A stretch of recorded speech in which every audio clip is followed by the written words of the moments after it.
Metro ఉదయం news కి స్వాగతం. కర్షక్ బిఎడ్ కళాశాలలో తెలంగాణ అధ్యయన సమాలోచన కేంద్రం టాస్క్ కామారెడ్డి జిల్లా సమావేశాన్ని ఏర్పాటు చేసుకుని కార్యవర్గాన్ని ప్రకటించడం జరిగింది. ఈ కార్యక్రమానికి విచ్చేసిన డాక్టర్ ఏటోజు శ్రీనివాస్ మాట్లాడుతూ తెలంగాణ అస్తిత్వాన్ని కాపాడుకోవాల్సిన బాధ్యత ప్రతి ఒక్కరిపైన ఉందని, రాష్ట్ర వ్యాప్తంగా ఉన్న సమస్యలను ప్రభుత్వాలకు తెలియజేస్తూ సమాజాన్ని చైతన్యవంతం చేయడం కోసమే సంస్థ ఏర్పాటు చేయడం జరిగిందని,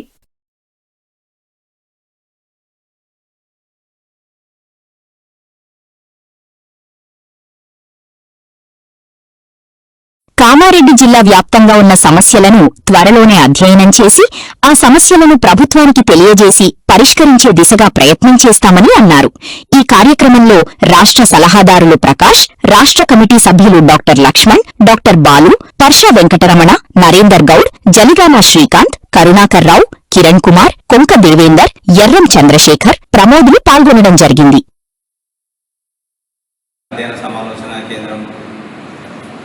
టాస్క్ తరఫున హైదరాబాద్ నుంచి ఇచ్చేసిన మిత్రులకు, అలాగే కామారెడ్డి జిల్లా ప్రజలకు స్వాగతం, సుస్వాగతం. తెలంగాణ రాష్ట్రంలో ఈ నేడున్న పరిస్థితుల విషయంలో చర్చించడం కోసం ఇవాళ ఇక్కడికి రావడం జరిగింది. ముఖ్యంగా స్థానిక సమస్యలు, స్థానిక విద్యార్థులు, యువకులు, అలాగే మహిళలు ఉపాధి కోసం ఏ అంశాలపైన ఇక్కడ సమస్యలు ఎదుర్కొంటున్నారు అనే విషయంలో ఇవాళ అధ్యయన కేంద్రం వాళ్ళు చర్చించినారు. ఈ చర్చల్లో ప్రధానంగా ఇప్పటికీ పెండింగ్లో ఉన్న సమస్యల్ని ప్రభుత్వం దృష్టికి తీసుకుపోవాలని మిత్రులు విజ్ఞప్తి చేసినారు.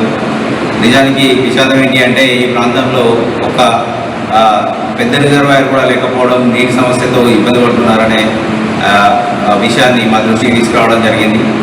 కామారెడ్డి పట్టణంలో 700 నుంచి 1000 ఫీట్ల లోతు బోర్లు వేసి నీటిని తీసుకోవాల్సిన సమస్య ఉంది. రాబోయే కాలం ఎల్లినో కాబట్టి ప్రభుత్వం కూడా వెంటనే స్పందించి మనకు ఎక్కడైతే నీటి వనరులు ఉన్నాయో, ఇప్పుడు ప్రాజెక్టులు అందుబాటులో ఉన్నాయో, కాళేశ్వరం కావచ్చు, దాని వెనకాల ఎక్కడైతే నీటి అందుబాటులో ఉంటే, ఎల్లంలో అయితే ఎల్లంపల్లి అయినా ఎక్కడి నుంచి అయినా ఏ సోర్సెస్లో అందుబాటులో ఉన్నా కూడా పూర్తి స్థాయిలో తెలంగాణలో ఉన్న నీటి వనరులను వినియోగించి కరువు పరిస్థితుల నుంచి బయటపడేయాల్సి ఉంటుంది. ముఖ్యంగా కామారెడ్డి ప్రాంతంలో రిజర్వాయర్ లేవు కాబట్టి ఖచ్చితంగా ఉన్న చెరువులైనా నింపే పరిస్థితి ఉండాలి. అలాగే ఎస్ఆర్ఎస్పికి రివర్స్ పంపింగ్ చేసే అవకాశం ఉంది. ఆ రివర్స్ పంపింగ్ చేసే ఎస్ఆర్ఎస్పిని కూడా నింపి ఈ ప్రాంతం ఉమ్మడి నిజామాబాద్, కరీంనగర్, కామారెడ్డి జిల్లా ప్రజలకి నీటిని అందజేయాలి. అలాగే ఇక్కడ ఫార్మాసిటీలో ఆ చుట్టుపక్కల గ్రామాల ప్రజలు అనేక సమస్యలు ఎదుర్కొంటున్నారు. వాటికి సరైన పరిష్కారాలు చూపించాల్సిందిగా మేము తెలంగాణ అధ్యయన కేంద్రం టాస్క్ తరఫున ప్రభుత్వానికి విజ్ఞప్తి చేస్తున్నాం.